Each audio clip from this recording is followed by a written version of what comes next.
Tere, olen Eli Maajärv ja räägin teiega hirmudest ja muretsemisest.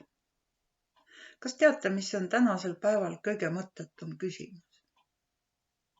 Naljahambad väidavad, et selleks on küsida, millal eriolukord lõpeb, sest sellele ei tea õiget ega ühest vastust mitte keegi.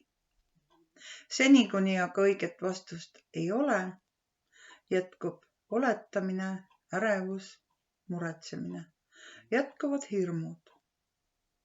Hirme tuleb uksest ja aknast, igas mõõdus ja igale maitsele.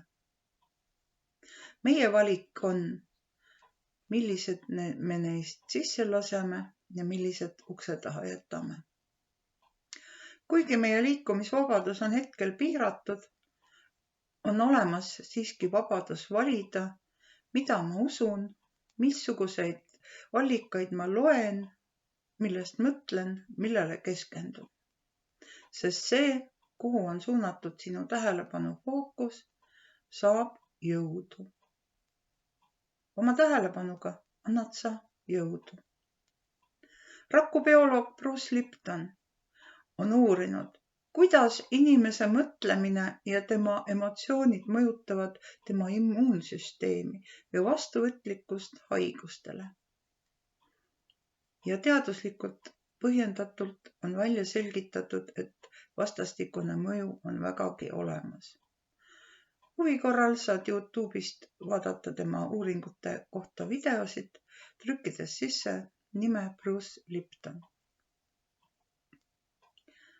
Kas siis on võimalik oma muretsemisega midagi ette võtta?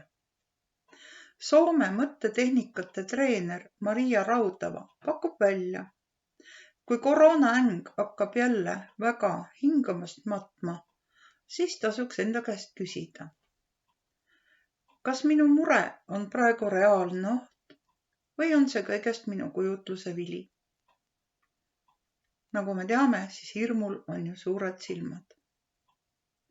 Teine küsimus, mida enda käest küsida. Kas mina saan seda olukorda praegu kuidagi muuta? Ja kolmandaks, kas minu muretsemisest läheb midagi paremaks? Küllap sa reeglina leiad, et see on lihtsalt muretsemine ja sellest ei muutu tegelikult mitte midagi paremaks, ainult sinu enda meeleolu ja tunne on halb.